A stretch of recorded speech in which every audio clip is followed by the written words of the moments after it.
Good afternoon everyone. Today we are going to study risk and return analysis. देखिए ये जो पूरा topic है थोड़ा बड़ा है, तो मैंने इसे 2 पार्ट्स में डिवाइड कर दिया है, risk and return analysis part 1 and risk and return analysis part 2. All the finance student they all know risk and return analysis importance. क्यों ये ज़्यादा इंपॉर्टेंट है, ये टॉपिक इज़ वेरी इंपॉर्टेंट और इसमें हम सिस्टमैटिक रिस्क के बारे में पढ़ेंगे, अनसिस्टमैटिक रिस्क के बारे में पढ़ेंगे and they both are very important. Firstly हम पढ़ते हैं रिटर्न क्या होता है. देखिए रिटर्न क्या होता है, एक सर्टेन सिक्योरिटी पर एक इन्वेस्टर को कुछ एक्सपेक्टेड होता है कि हाँ भाई इतना तो मुझे मिलेगा, है ना, कि हाँ भाई during the certain period which a investor expect कि हाँ भाई इतना तो उसे गेन होगा, that is called his return, है ना, उसे हम कहेंगे रिटर्न. और अगर हम रिस्क की बात करते हैं, रिस्क क्या होता है कि अगर जो मैंने सोचा है कि ये इतना मुझे एक्सपेक्टेड रिटर्न होना चाहिए, क्या उसकी प्रोबेबिलिटी है कि वो उसे मिलेगा या फिर नहीं मिलेगा. ठीक है, दैट इज कॉल्ड रिस्क. क्योंकि रिस्क क्या होता है कि हो भी सकता है, नहीं भी हो सकती है कोई चीज़, है ना. तो there is some risk in everything. अगर हम किसी चीज़ में इन्वेस्ट कर रहे हैं तो हमें जो हमने एक्सपेक्टेड रिटर्न सोचा है वो हमें मिल भी सकता है और नहीं भी मिल सकता है, तो वो क्या हो गया हमारा रिस्क. ठीक है, तो अगर हम बात करते हैं यहाँ पर रिस्क रिटर्न ट्रेड ऑफ की. ठीक है, रिस्क रिटर्न ट्रेड ऑफ.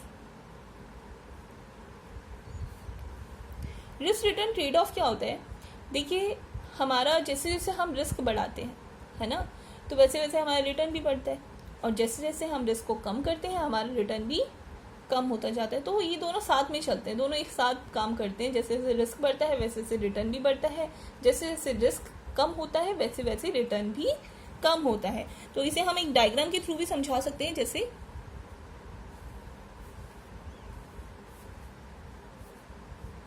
देखिए फर्स्टली हमारा जो रिस्क था वो ये था, है ना, और रिटर्न हमारा ये था.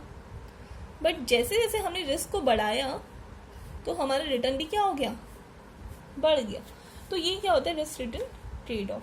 अब देखिए हमें रिस्क को इतना अमाउंट में बढ़ाना है जितना मतलब हमें ट्रेड ऑफ मतलब इन दोनों के बीच में एक ऐसी रिलेशनशिप निभानी है जिससे हमें रिस्क भी ज़्यादा ना मिले, रिस्क भी हमें ज़्यादा ना हम देखें और हमें रिटर्न भी ठीक मिल जाए. क्योंकि ज़रूरी नहीं है कि हमें वो चीज़ रिस्क लेकर हमें जितना हमने एक्सपेक्ट किया है वो हमें मिलेगी, हमें उतना लॉस भी हो सकता है उसमें.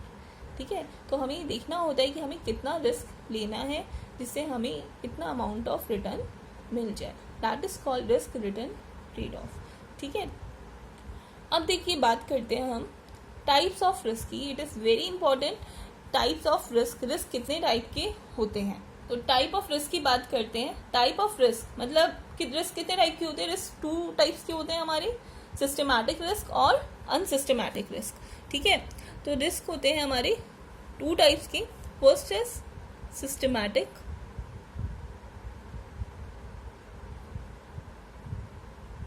And second one is unsystematic.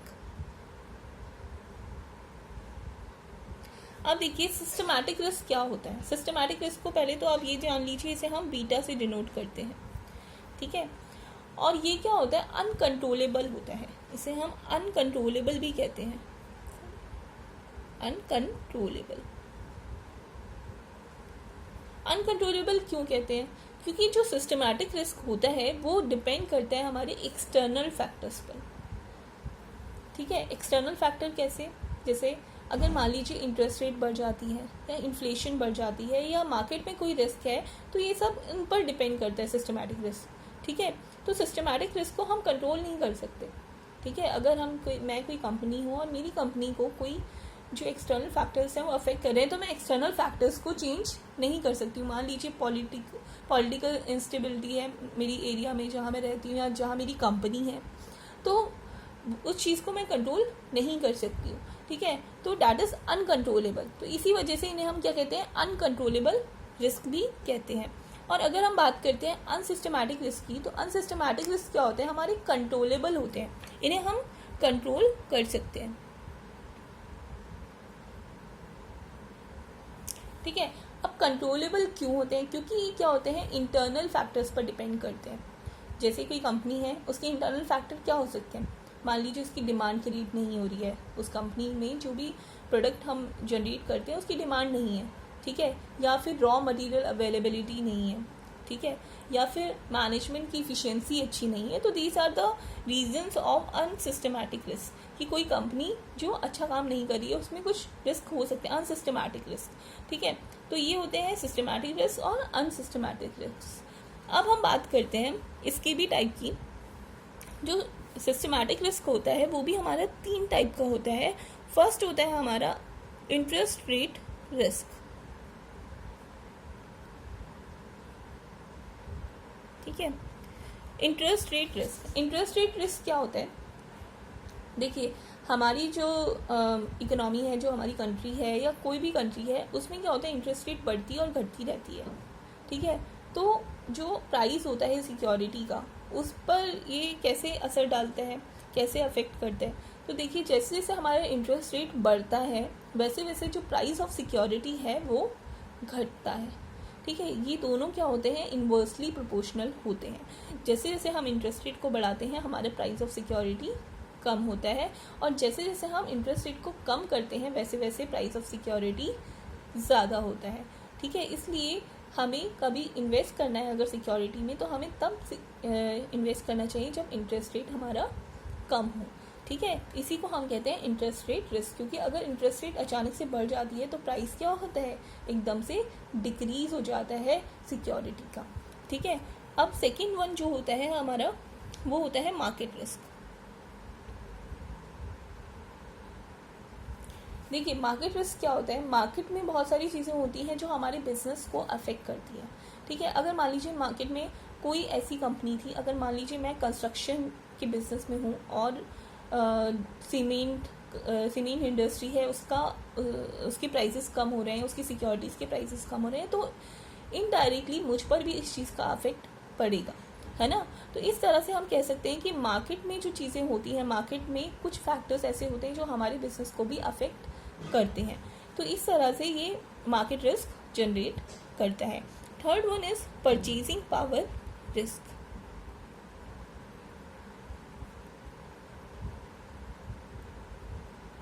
अब परचेजिंग पावर रिस्क को हम इन्फ्लेशन रिस्क भी कहते हैं। देखिए, इसमें क्या होता है कि जब भी इन्फ्लेशन होता है, इन्फ्लेशन के टाइम पर हमारे जो प्राइसेस होते हैं जनरली रिस्क जनरेट होता है, हमें जनरली इन्वेस्ट नहीं करना चाहिए, क्योंकि ऑब्वियसली हमारी जो सिक्योरिटीज़ हैं हमें महंगी मिलेगी उस टाइम पर, है ना। हमें ज़्यादा प्राइस में मिलेगी, ओवर वैल्यू, मतलब हमें ज़्यादा प्राइस में मिलेगी बट उसकी वैल्यू उतनी नहीं होगी। तो उस टाइम पर जनरली हमें किसी सिक्योरिटी में इन्वेस्ट नहीं करना चाहिए। तो इन्फ्लेशन की वजह से भी कुछ रिस्क जनरेट हो जाते हैं सिक्योरिटी के प्राइस में, ठीक है। अब हम बात करते हैं, अभी हमने बात कर ली है अपने सिस्टमैटिक रिस्क के बारे में, अब हम बात करते हैं अनसिस्टमैटिक रिस्क के टाइप्स के बारे में, ठीक है। तो अनसिस्टमैटिक रिस्क भी हमारी 2 टाइप्स के होते हैं। First is business risk and second one is financial risk. अब देखिए, बिजनेस रिस्क क्या होता है? बिजनेस रिस्क क्या होता है? जो एक पर्टिकुलर बिजनेस की वजह से होता है। अब देखिए, मैं मान लीजिए कोई प्रोडक्ट बना रही थी, जैसे मैंने आपको पहले ही बताया था, उसकी डिमांड ही नहीं है मार्केट में, है ना। मैंने जितना बनाया है डिमांड ही नहीं है, तो डिमांड नहीं है तो ऑब्वियसली बिजनेस रिस्क जनरेट हो जाएगा, मेरी सेल ही नहीं होगी, ऑब्वियसली मेरी जो सिक्योरिटी का प्राइस है वो कम हो जाएगा। तो बिजनेस रिस्क क्या होता है? एक पर्टिकुलर बिजनेस के लिए होता है, ठीक है। और कुछ भी हो सकता है उस बिजनेस के साथ, मे बी जो मैं जिस टेक्नोलॉजी पे वर्क कर रही थी अभी तक, वो टेक्नोलॉजी अब नहीं काम आ रही है, अब उससे भी अच्छी टेक्नोलॉजी आ गई है, तो ऑब्वियसली तो मेरा बिजनेस अच्छे से काम नहीं करेगा, मेरे बिजनेस में रिस्क जनरेट हो जाएगा। इसी को हम कहते हैं बिजनेस रिस्क, ठीक है। अब सेकेंड टाइप ऑफ रिस्क है फाइनेंशियल रिस्क। अब फाइनेंशियल रिस्क क्या होता है? देखिए, ये जनरेट होता है कैपिटल स्ट्रक्चर की वजह से। जो हम मिक्सिंग करते हैं अपने कैपिटल स्ट्रक्चर में, हम डेट कैपिटल और इक्विटी कैपिटल मिक्सअप करते हैं, है ना, दोनों कैपिटल लेते हैं, है ना। अगर मान लीजिए हमने डेट कैपिटल का रेशियो बहुत ज़्यादा ले लिया, ठीक है, तो डेट कैपिटल क्या होता है? बहुत ही रिस्की कैपिटल होता है। हमें उसमें हमें एक सर्टेन इंटरेस्ट रेट पे करना होता है ना, क्रेडिटर्स को। बट अगर मान लीजिए हमारे बिजनेस में लॉस हो गया, ठीक है, हमारे बिजनेस में जो भी हम बिजनेस कर रहे हैं उसमें लॉस हो गया, तो बिजनेस में लॉस हो गया तो हम वो इंटरेस्ट नहीं पे कर पाएंगे। तो इंटरेस्ट जब हम पे नहीं कर पाएंगे तो उस केस में क्या होगा वो बहुत ही रिस्की कैपिटल होती है। ये लोग सीज कर सकते हैं हमारे बिजनेस को, कुछ भी कर सकते हैं क्रेडिटर्स, क्योंकि हमारी लाइबिलिटी है उन्हें पे करना। ठीक है, इस वजह से क्या होता है, बिजनेस में फाइनेंशियल रिस्क जनरेट होता है। ठीक है, तो इसी को हम फाइनेंशियल रिस्क कहते हैं, when the amount of debt capital is very large and we are not able to pay them interest और देयर कैपिटल। सो इस वजह से ये फाइनेंशियल रिस्क जनरेट होती है। तो ये होते हैं हमारे different type of risk. Hope आप लोग को क्लियर हो गया होगा। अगर आप लोग को क्लियर नहीं हुआ है तो आप लोग कमेंट कर सकते हैं, क्योंकि ये बहुत ही इंपॉर्टेंट है।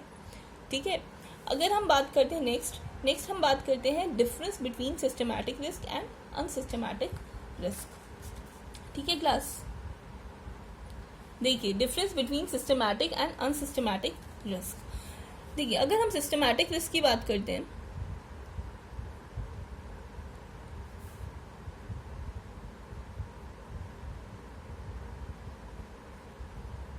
अगर हम सिस्टमैटिक रिस्क की बात करते हैं तो ये किस पर डिपेंड करता है, depends on external factors. External factors पर डिपेंड करता है, जैसे कि मैंने आप लोग को बताया था, इंटरेस्ट रेट, जीडीपी,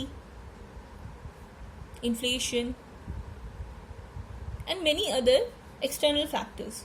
ठीक है, इन पर डिपेंड करता है। अगर हम अनसिस्टमैटिक रिस्क की बात करते हैं तो अनसिस्टमैटिक रिस्क किस पर डिपेंड करता है, इंटरनल फैक्टर्स पर। ठीक है, जैसे हमारा रॉ मटेरियल अवेलेबिलिटी,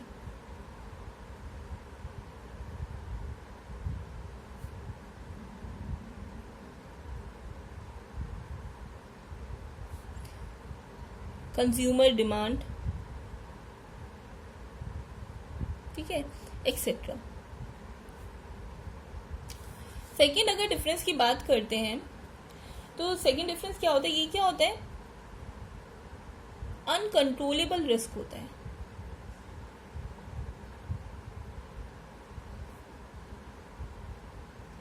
ठीक है, अनकंट्रोलेबल मैं आपको बता चुकी हूँ, क्योंकि एक्सटर्नल फैक्टर्स को आप कंट्रोल नहीं कर सकते हो, इसलिए हम इन्हें क्या कहते हैं, अनकंट्रोलेबल रिस्क कहते हैं। ये क्या होता है, कंट्रोलेबल रिस्क होता है। ठीक है, अगर थर्ड डिफरेंस की बात करते हैं, इसके जो प्रोटेक्शन, अगर मान लीजिए अगर हम सिस्टमैटिक रिस्क को रिड्यूस करना चाहते हैं तो हम कर सकते हैं क्या, नहीं। तो ये बहुत ही डिफ़िकल्ट होता है इसे अवॉइड करना, या difficult to reduce this risk, है ना।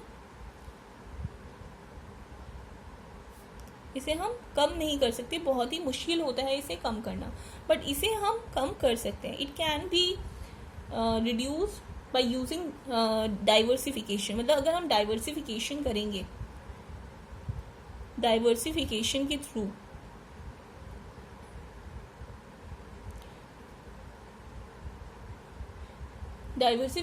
थ्रू हम क्या कर सकते हैं, इस रिस्क को कम कर सकते हैं, अवॉइड कर सकते हैं। अगर हम ज़्यादा डाइवर्सिफिकेशन करेंगे तो एक टाइम पर ये जो अनसिस्टमैटिक रिस्क होता है पूरा अवॉइड हो जाता है।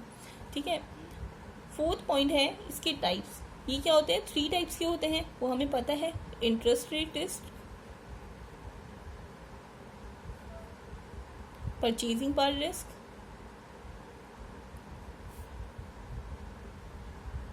And market risk.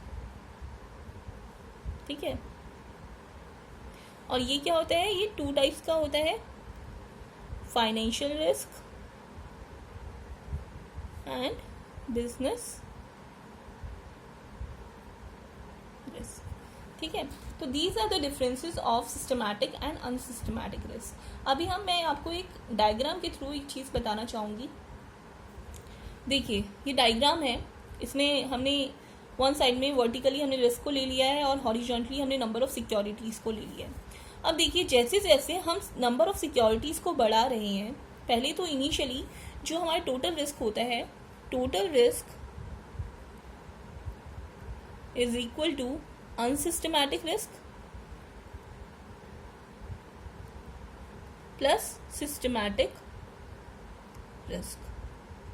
ठीक है, अब देखिए जब यहाँ पर थे हम, तो यहाँ पर सिस्टमैटिक रिस्क भी था और अनसिस्टमैटिक रिस्क भी था, और रिस्क हमारा बहुत ज़्यादा था। पर धीरे धीरे जब हम नंबर ऑफ सिक्योरिटीज़ को हमने बढ़ाया, तो यहाँ पर हमारा जो अनसिस्टमैटिक रिस्क है वो हमारा कम हो गया, ठीक है। और एक टाइम पर जब हमने नंबर ऑफ सिक्योरिटीज़ को बहुत बढ़ा दिया, तो डाइवर्सिफिकेशन की वजह से हमारा केवल यहाँ पर क्या रह गया, सिस्टमैटिक रिस्क। अनसिस्टमैटिक रिस्क हमारा अवॉइड हो गया। तो यही होता है, जैसे जैसे हम डाइवर्सिफिकेशन करते हैं हमारा क्या होता है, अनसिस्टमैटिक रिस्क अवॉइड हो जाता है, रिड्यूस हो जाता है, और केवल सिस्टमैटिक रिस्क हमारे रिस्क में रह जाता है। तो यहाँ पर क्या हो जाता है, हमारा अनसिस्टमैटिक रिस्क क्या हो जाता है, ज़ीरो हो जाता है, और केवल हमारे पास क्या हो जाता है, सिस्टमैटिक रिस्क रह जाता है, ठीक है। तो टोटल रिस्क हमारा किसके इक्वल हो जाता है फिर, इक्वल टू सिस्टमैटिक